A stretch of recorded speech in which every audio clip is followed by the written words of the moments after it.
Hello and welcome to the Total Soccer Show. My name is Daryl Grove and I'm joined by a man who's still waiting for the Copa Libertadores final second leg. We were going to watch the second leg and record a show today. It was postponed once again. Indefinitely this time. His name is Taylor Rockwell. There we go. I nearly forgot to introduce you. You did. The shark eyes you gave me reminded me. You held off on you were just reflecting the fact that the Copa Lib second leg final is never going to be played by never announcing me. I was recreating the experience for you. Yes. Yeah. Thank you. It's Taylor Rockwell. There we are. Hi, buddy. Yes, we were supposed to be here to watch the Copa Libertadores first. We got the announcement today that there's going to be a decision on Tuesday. We don't know when it's going to be. Maybe never. Just kidding. It will be before the Club World Cup. It's got to be, right? Yeah. Because you've got to see who's going to go and lose to Real Madrid in the Club World Cup. Of course. Well, given present form, I'm not sure that's a foregone conclusion. Ooh, that's interesting. But I would say there's even rumors that maybe we played a couple of days before the Club World Cup, potentially in Qatar, which would be an interesting choice. That'd be a win for Qatar. It would. Maybe that was how isn't it in Infantino the sold it. UAE or Saudi Arabia that could be. The Middle East. In the Middle East. Okay, but we do have two games to talk about. At time of recording right now, only one game has been played. The first leg of the Eastern Conference final in Major League Soccer. Atlanta United hosted the New York Red Bulls. 3-0 victory for Atlanta United. Comprehensive, especially towards the end. Obviously, we're going to get into all the goals. But big picture, is this something that Atlanta did really well or New York Red Bulls did really badly? I feel like you're setting me up for the things can be two things because I think Atlanta changed their game plan, but then executed that game plan very effectively. I think New York changed their game plan and then really did not execute it and then had a really hard time getting out of that because they, instead of doing the press that we expected, what everybody expected was great technical passing and like fluid attacking from Atlanta, the high press, the high energy system from the Red Bulls. And instead, at least for the first half, it was much more direct from Atlanta and much more sit back and then go direct from New York. Yeah, and so it seemed like the Atlanta plan of basically going long sometimes and then winning the second balls after they were cleared was designed to combat the Red Bulls press, right? Because when like Roya and BWP and Kaku were like all over Atlanta defenders, they could have gone long and then won the second ball. It's weird that the Atlanta plan still worked, even though New York Red Bulls did not play their role in what was supposed to happen in terms of how Tata Martino drew this up. Yeah, I mean, I think part of that is when you're the team that's not coming under any pressure, it's easier to be like, okay, well, we can slow it down then. And when you've got 10 players in front of you, you don't necessarily feel that desire to like really go at them because it's not quite that, oh, we've caught them in a state of transition. We've already bypassed 5 players. Now we should go aggressively. If you've got everybody in front of you, I think Atlanta can maybe slow it down a little bit, and they can still go long when they finally pull New York out. But there's like one sequence, which was a specific thing, right? Yeah, there's one sequence in the first half when I think it was like Robles kicks the ball long, it goes all the way back to I think it was like maybe Parkhurst, and Parkhurst passes back to Guzan, and then you can see all of New York come slowly up the field, and when they finally get into a position where they're kind of advanced, it's just a long ball over the top from Atlanta, and then Atlanta pushed that back line up, and New York are suddenly collecting the ball, but in their own defensive third, and it's always going to be difficult. Did you notice a couple of times either Guzan would have his foot on the ball or Parkhurst would have his foot on the ball, and it's almost like they were saying, "All right, we're not going any farther. We refuse to play until you Red Bulls at least take a few steps towards us." Yeah, you know what I'm saying? I mean, they just wanted to pull them out a little bit. Yeah, and I think then when the Red Bulls on several occasions refused to step out, that was when Atlanta were a bit more proactive. And I honestly think your point was that's where this first goal comes from. And I think the thing for me, it's a very micro moment, but it was very important, is that it was Royer dropping too deep, not putting pressure on Lorenowitz that allows this ball to be delivered for the Martinez goal, the first goal. But I think you are right that it's Royer maybe dropping too deep and too narrow, he's level or too with wide, in a way that he's not supposed to. And I think it's a lack of familiarity with sitting off and holding shape as opposed to going and putting pressure that maybe causes this problem. So that is like a drilled thing that you have to really get used to, right? Is to hold shape in what I think was intended to be, because we saw it work a couple of times, a 4-4-1-1 from the New York Red Bulls. And Daniel Royer's position in that is the left mid of the 4. But for some reason, he had followed Escobar out wide and all the way up. So that so Lade and Royer are essentially the left back Lade and the left mid Royer are sort of parallel to each other. I think the reason why is because Nagby has also drifted over there and is holding. He's over there causing trouble. So it feels like a 2v2 scenario. And when I first watched this, I thought, well, they're each defending one guy. It makes sense, your man marking. But then I think your point, this is where I kind of like came around on the idea that it's the Red Bulls game plan not quite working, is that if you're going to sit back and have this defensive shell, you kind of have to necessarily surrender the wings because you've got Yes. to keep those numbers. And I think Royer maybe Forgot to surrender the wing? Well, I think I think basically it's such an unfamiliar system that he thought, I'm marking my person, I'm going to drop off, we've got everything covered, we're okay. But even if he lets that ball go wide, it's under duress, it's not as easy of a pass. And at least he's putting pressure in an area where Larentowicz eventually dribbles into and then crosses from. I mean, Royer literally would have been standing in Larentowicz's way if he'd been in the correct position. You just got to be brave enough to let Escobar go wide. And then if it goes wide to Escobar, then we deal with it when it goes wide. And also you have to imagine they're also better drilled at dealing with a cross coming from wide from the channel than they are maybe 30 yards from goal uncontested. Yes. All right, let's talk about this cross. Sure. So there were some very poor crosses in this game. There were. From Murillo for the Red Bulls, from Greg Garza for Atlanta. Julian Gressel had one of the first 12 minutes He we did. were both like, ooh, that's not good. But this Jeff Larentovicz cross, the right centre-back, taking a few steps forward. Okay, it's under no pressure, but it is perfect. It bends over the head of Tim Parker. Tim Parker tries very hard to meet it in the air and misses, and lands on Joseph Martinez's chest. Yes. Yeah? And I'll say this, like this maybe is going too far down the rabbit hole, but I will go down any rabbit hole with you. There is an argument to be made that when you have too much time, you can make bad choices. And if you're Jeff Larentowicz, who maybe isn't expecting to get the ball 30, 40 yards from goal unmarked and previously had a shot blasted over the bar from, 20 yards out? Oh, yeah. There might be that inclination to maybe I'll take another step and another step. And now I'm kind of in shooting range. And I think it's to his credit that he holds up, looks up, sees Joseph Martinez in an ideal situation and plays that perfect ball in. Yep. So it's good decision-making like again. a red-headed Beckham looking Exactly. looking for a Latino Ruud van Nistelrooy. Sure. No, the question I have for you, our resident center back, is does Tim Parker shoulder some of the responsibility here? Because he's the one who challenges for this cross and either misjudges it or misplays it or isn't in the position to win the ball.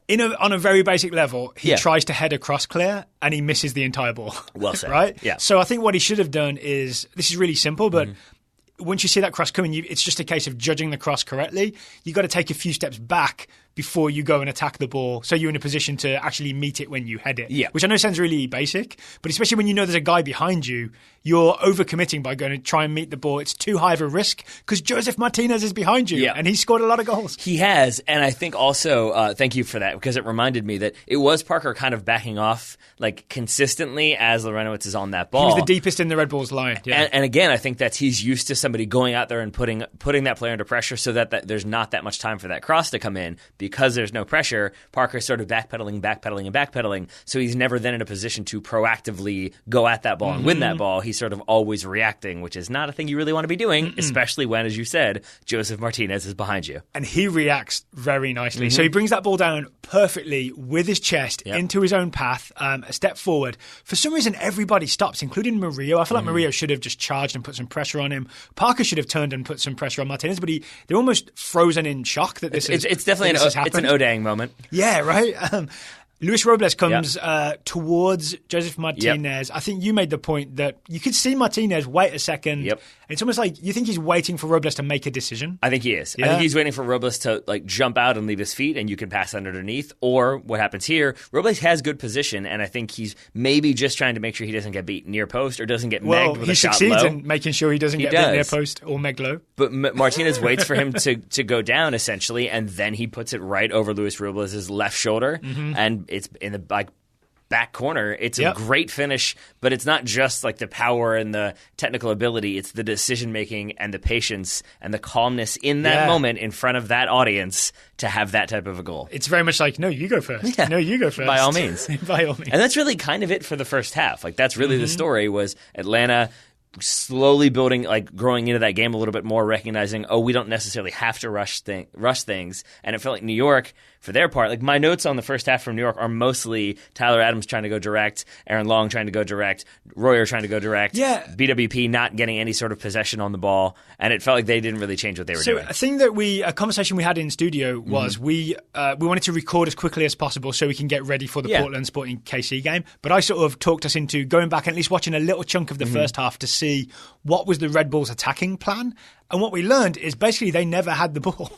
No, they really didn't. They were just trying some direct counterattacks. Every time they managed to get possession briefly, it would be deep in their own half, and they would try and basically force it to Kaku or to BWP. And Michael Parkhurst was reading it and stepping, or Laurentowicz or Gonzalez Perez, and Atlanta were always winning it back. So the Red Bulls had no teeth. Yeah, I mean, and we saw, I think Sebastian Salazar, the sideline reporter, did a great job of talking about how Joseph Martinez basically told his teammates, don't play the ball into my feet, everybody's man-marking me, play into the channels, let's attack that space. Good sideline reporting. Great sideline reporting. Because you're giving us stuff that we didn't know. Indeed. Yeah. But contrast that with BWP and how often, even when he would win the ball, and it wasn't dirty, it wasn't malicious, but he would get a hit. He would get some physicality, or in a 50-50 contest, more often than not, I saw BWP on the ground. And I think it's because Atlanta were so focused on not letting him get comfortable and confident in this game. And I think they did that both in the first half and into the second half, because halftime comes, New York come out, we instantly see them 20, 30 yards further up the field. Yeah. Okay, can we talk about this then? Sure. So to me, this is Chris Armas saying,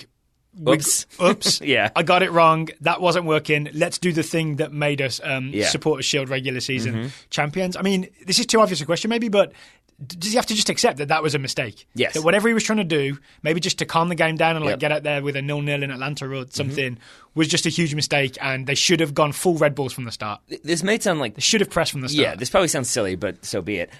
Is that, it's one of those situations, it's the unfavorable life of a coach, is that if New York came out and frustrated and Atlanta were totally flummoxed by this, New York got that goal in the free kick, we'll talk about that in a second, and came away 1-0, Chris Armas is a genius. Who could have seen him changing all these tactics? But instead, you heard Taylor Twellman more or less ranting at the end that, why would you do this? Why would you change what you've done? It's such a foolish decision, and here we are. Yeah. So I think Chris Armas definitely has to own that first half, and probably did just that at halftime. But then at 1-0, the new Red Bulls game plan, which is maybe the one that Atlanta was set up for anyway, plays into the hands of what Atlanta want to do, which is go direct when you press. Then even if Long or Parker head the ball clear, then Atlanta win the second ball in midfield and then immediately starts carving up the New York Red Bulls. And I think you could see, jumping around a little bit, but for both of Atlanta's second half goals, it felt like it was still New York caught in two mindsets, because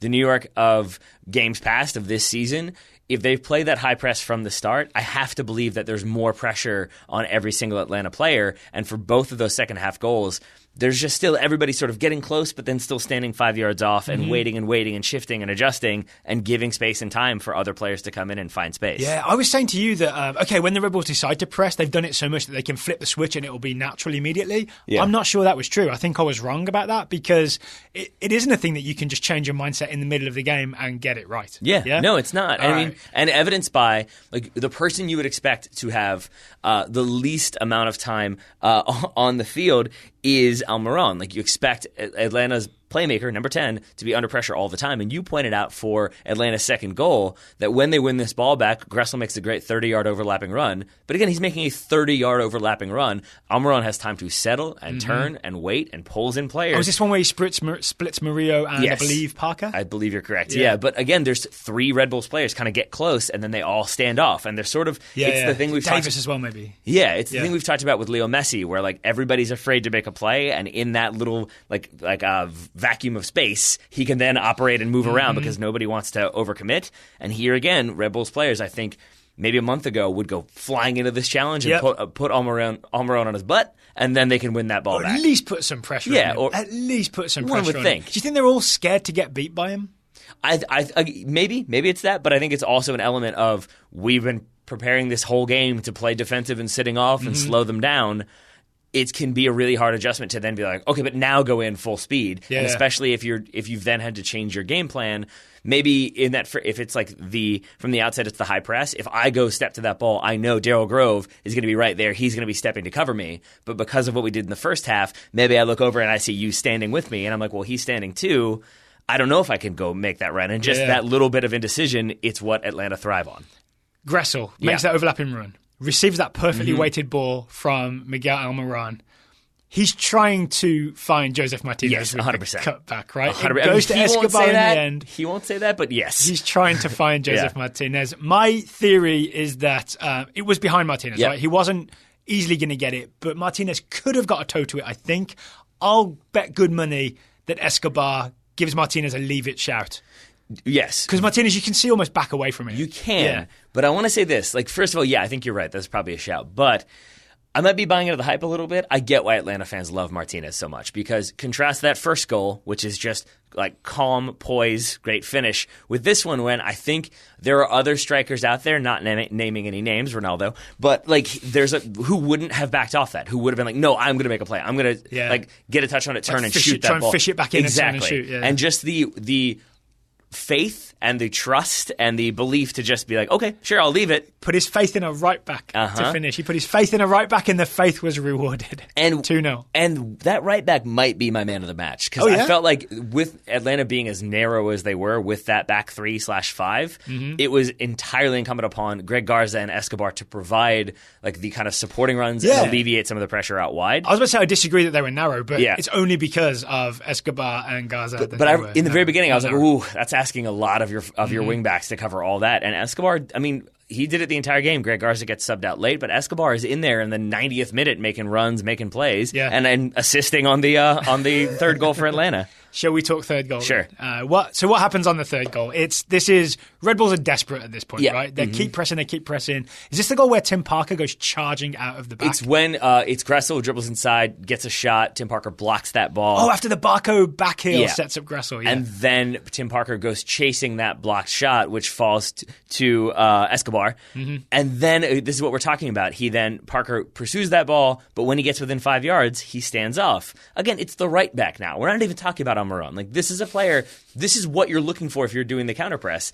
Like, and I don't even mean disrespect, but I understand if it's Almiron, you don't want to overcommit. Maybe you go in too hard, you get a yellow card, you concede a foul, you waste time. Yeah. Here, this is what it's all about, the counter press, is the right back gets that ball, put him under pressure, make him make a play, maybe you win that ball back, and then suddenly you're away. But to stand off and have 3 other players do it with you, and then like Etienne kind of like does a half-hearted challenge, but he's completely taken out of the play. Yeah. And then it's easy just to find Villalba, and there we are, 3-0. Yeah, so I think what you there we are after an excellent finish, but there we are. What you noticed is because Parker has left, when Villalba, who is level with Aaron Long and Murillo and Lade, when he leaves the New York defensive line and comes short, Aaron Long can't go with him. No. Not at all. He can't go with him because Tim Parker's missing. He would leave a massive hole. So he has to let Villalba almost receive the ball a little higher. I think in hindsight, maybe he would have gone with him, but I think in the moment it felt like the safest decision. And I think Parker's put him in a bad spot, basically. And all of that, again, it like shows the indecision and the frustration with the game plan. That like Long thinks he's doing the right thing,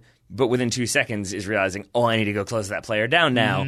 And he was kind of like right not to go with him, but then was right to step to him. Yeah. And you kind of can't put any fault on Aaron Long. It's an excellent shot, but it's a systematic problem. So before we move on, shall we talk about the goal that almost was for the New York Red Bulls? So at 1-0, just after half-time, Red Bulls have the ball in the back of the net from Bradley Wright Phillips from a really almost perfectly worked free kick. Yes. Right? Tyler Adams wins the free kick. It's taken by Davis. He takes it short to Kaku, more central. Kaku back post to Aaron Long. Aaron Long really does a great job to go like straight up, so he wins this challenge without any sort of, if you come in at an angle, that's always going to be a foul. Wins this header, puts it exactly at the penalty spot where Bradley Wright Phillips is waiting to take it one time. And it's the one time that Bradley Wright Phillips isn't getting like physical contact and getting hassled. Parkas is with him, but he's not quite close enough. And I think it's partly because the big drawn-up part of this is that Bradley Wright Phillips had started way to the left and also way offside. And then he'd slowly come central and back onside as Aaron Long is getting that downward header. That's the design part of the play. Also, doesn't Royer screen a defender so that Long is pretty free to get that header first time? So I believe it's perfect. Escobar, because then it's Aaron Long out jumping Escobar. So everything's perfect except when Bradley Wright Phillips shoots. Taylor Tolman pointed this out on the broadcast, so well done to him. Unless he got told by the VAR production crew. We're not sure if he figured this out or if might he have was told. Alex Mule was in an offside position and he was active because his presence was screening Brad Gazan. And I think that's accurate. It definitely was. We were both like unsure if it was the screen from Royer, if maybe they thought there was the physical screen from Royer for the header, or like a legal contact or a push off from Aaron Long. But if you watch it from the reverse angle, you can see Moyle, whether or not he means to, he is standing directly in Brad Guzan's eye line. That's why he's then slow to react to the shot. Because at the time I thought, that's probably a savable shot, and that it ended up in the back of the net. I just assumed it was down to the cleverness and guile of Bradley Levi Phillips, but it's definitely a little bit of screening there. So this game feels over. I feel like maybe the Red Bulls should have... this game certainly is. Calmed this tie feels over. I feel like Red Bulls maybe should have calmed it down towards the end and accepted 2-0 and then maybe drawn up a really tight sort of pressing game plan for the second leg. 3-0 feels like too steep of a hill to climb for me. And if I were to overanalyze, which I occasionally do, I would say that maybe this speaks to Chris Armas. You're on the Total Soccer Show, so you're supposed to overanalyze. I feel like Chris Armas thought it was there. I think he thought we can get a goal here. Oh, look, we can make this 2-1. There is a goal in this game, and maybe he thought that out of a belief in his team, or maybe it was a little bit misguided. Is I guess the most generous way to put that. But either way, that's all I can figure as to why you would push those numbers forward with a second leg still to play at home. Final thing I want to talk about before we move on, and the second game is kicking off, right? So we're going to go watch Portland Sporting KC and then come back and talk about that on this same show. You won't feel the wait, listeners. You won't. We should do that. We should put it in a 2-hour just gap of silence. I want to talk about Tyler Adams because we always pay attention to Tyler Adams because we're so interested in his future as being part of the US men's national team. What did you make of his performance in this big game? I thought he did okay. I thought there were times when he looked very good defensively, specifically. Yes. That he was covering a lot of ground, cutting out crosses, cutting out passes, slowing play down as best he could.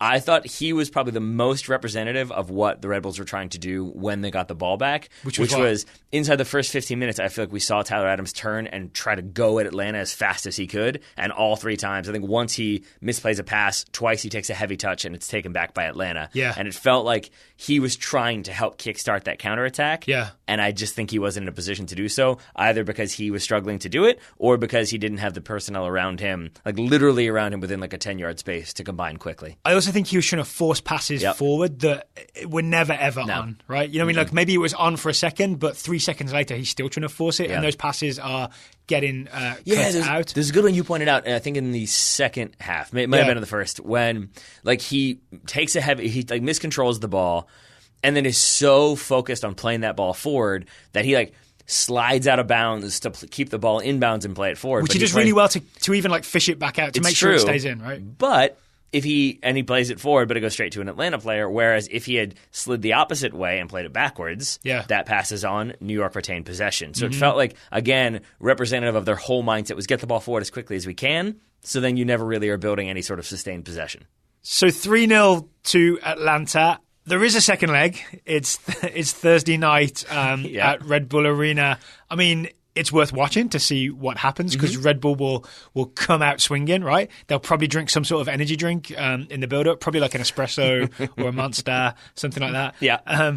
But we don't have high hopes for the Red Bulls comeback. Not so much. I mean, stranger things have happened, but it would take a pretty big collapse from Atlanta and a pretty strong performance from the Red Bulls, and maybe some favorable things going their way as well.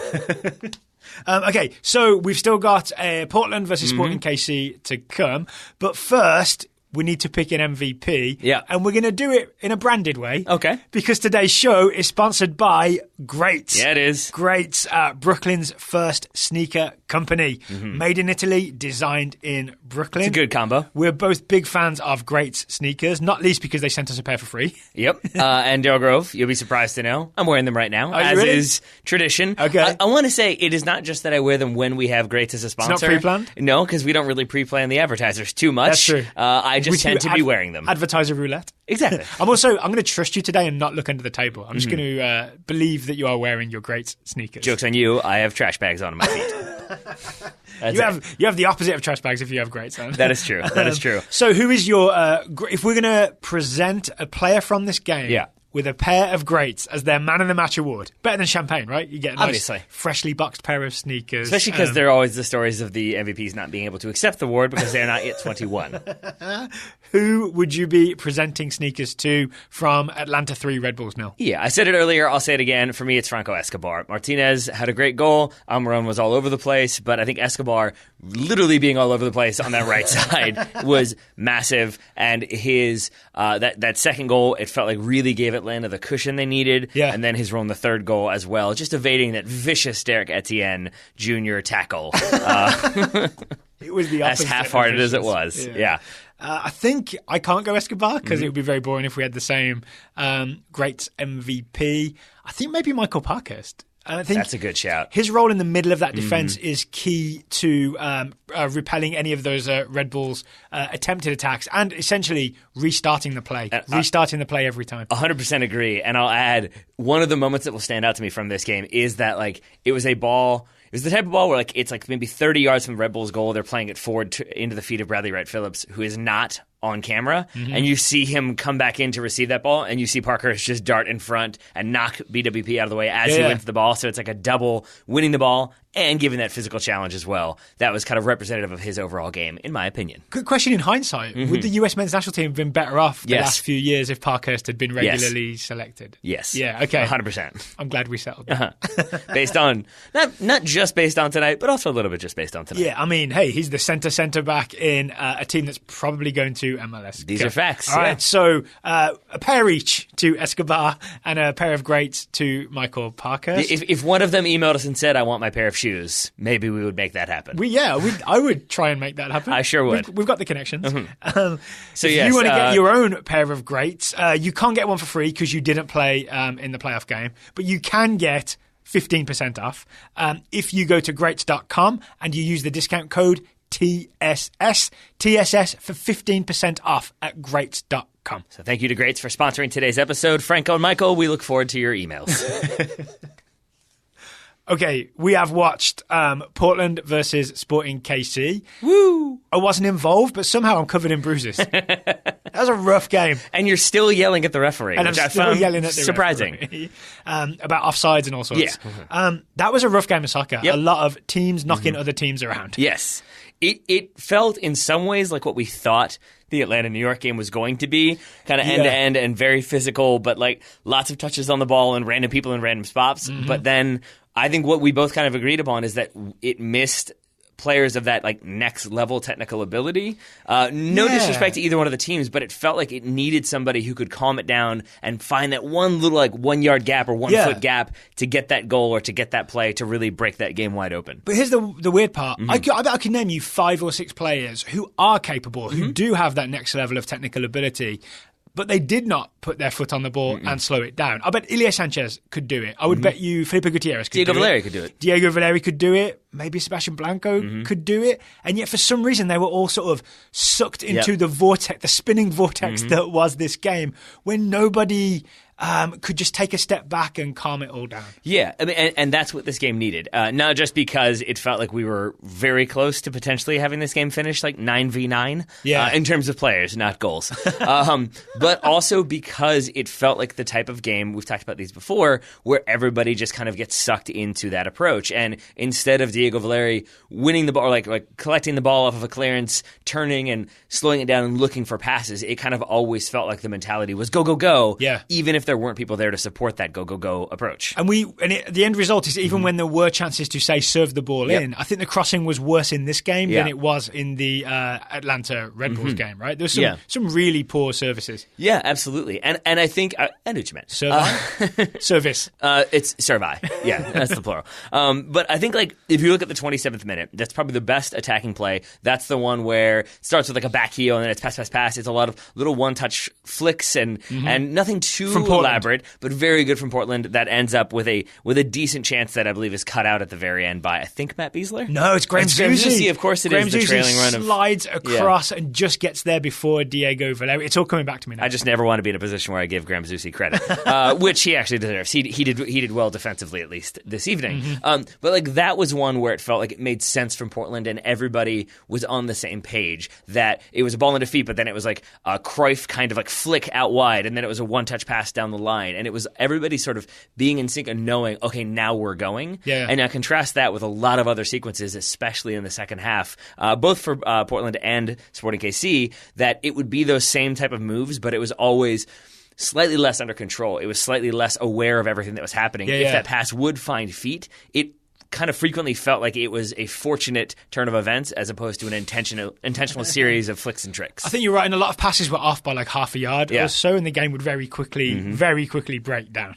Because that's what it comes down to, especially in the playoffs. Not to go with that cliche, but everything's more pressurized, and a half-foot wrong pass slows everything down. Daryl has to stop and collect that ball and then turn and go. He can't take it at full speed, and it slows everything down. I like how you put me in the playoffs. Hey, there you I go, enjoyed man. it. In my heart, you are. And maybe you would have made a difference on the evening. I very much doubt that. How about if we think of this in terms of that Savarese and Peter Vermees did not say, hey, go out there and knock everybody over. What was the plan for both teams? Maybe start with the home team, Portland. What do you think Savarese said to his players? Because we maybe expected them to bunker in a 4-4-2 a little bit. We didn't see that at all. No, I think he kind of tried to do Savarese? Yes, what Chris Armas tried to do with New York, which is like basically throw the old game plan out the window and do something different, kind of go in the face of what was expected. Zig instead of Zag. Because if you look at like the Continental Tire like analyst keys to the game, I hope I've got all the branding in there. It's nowhere near as good as the Greats MVP. Not so much. And I firmly believe that as well.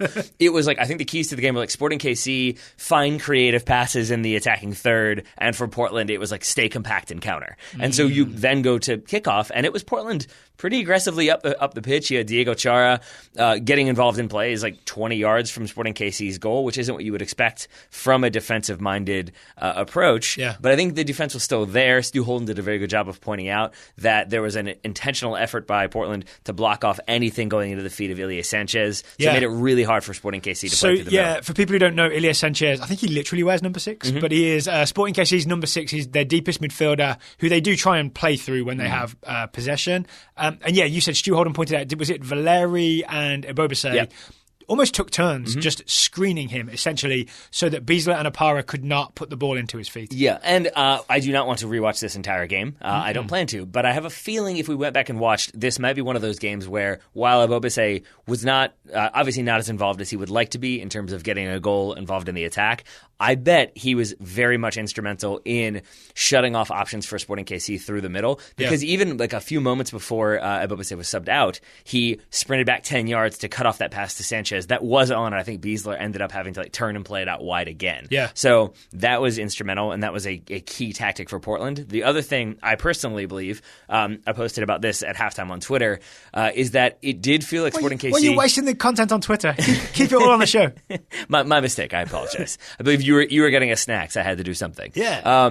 Is that I think Sporting KC definitely looked more effective when Graham Zusi was involved in the attack, when he could get down that right side. Obviously, Zusi starting it right back. Yeah. But if he's there, then that's another Portland player that has to be pulled out wide to deal with him, or if they don't, then he's got time to pick out a cross. And I think... a la Jeff Laurentowicz, maybe. Yeah, exactly. Yeah. There you go. And so I think another aspect of Portland's approach was to basically make Graham Zusi uncomfortable getting forward by keeping bodies forward. So Jorge Villafana, for example, routinely I found stepping to midfield as quickly as he could. Right? It's almost like Guardiola had taught him how to play left back. Yeah, very a little much bit. was in field. Yeah. And so if you look at those, like the first half passing stats, it seems like Villafana should be involved in more sequences because he has the shot off the post and he had a couple other good attacking plays. For the most part, he's like getting to midfield or just past midfield and then kind of staying there, even sort of defensively. And I think that kept Graham Zusi from getting too far forward or getting into any sort of rhythm, and that really limited what Sporting KC could do, because if they can't go down the right, they can't play through Sanchez.